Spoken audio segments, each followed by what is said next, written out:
The Bible has huge relevance for my life. I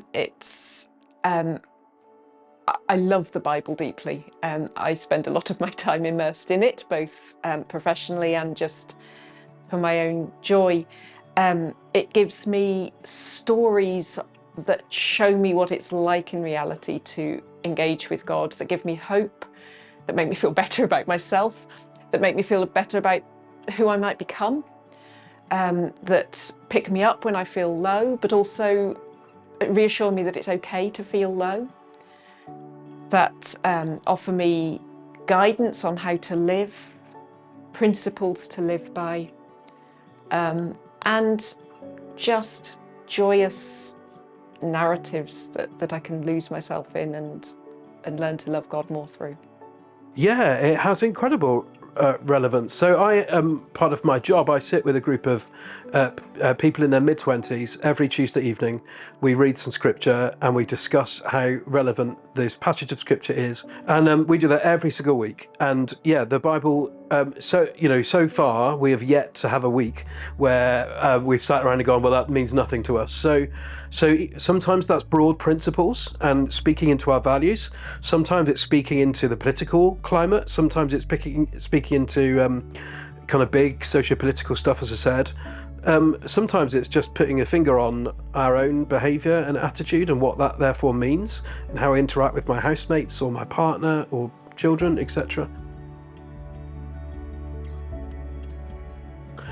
I think my starting point would be no, and I refer, but I think that it's all about the how application is made.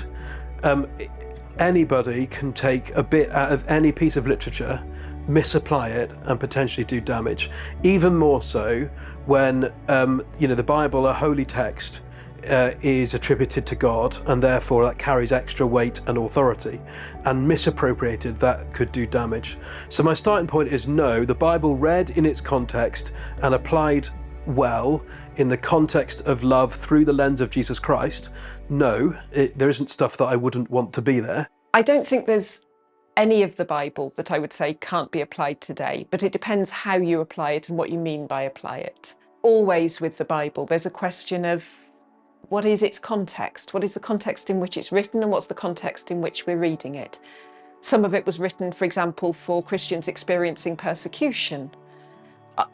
If we read it as though we too are persecuted when we're not, and of course many Christians still are, then we draw from it the wrong principles for today. So no, I don't think there is any of it that is not applicable, but it has to be interpreted for our time and read with care for our day. Are there parts of the Bible that shouldn't be applied today? There are parts of the Bible that are quite challenging in modern society. As a female who proclaims the word, there are parts that can be misconstrued as words of Paul, where women should be quiet and not speak in the company, and therefore I feel that robs segments of the population of the same God-given gift. If we go back again to the prophets who said, the Spirit of God shall be poured out upon all flesh. How then can a certain sect of those people be silenced? There's stuff around home living, where what is a role, misunderstanding what is a role of a woman, and therefore it is to just be a homemaker and stuff. Historically, times have moved on. We need to read the Bible in context.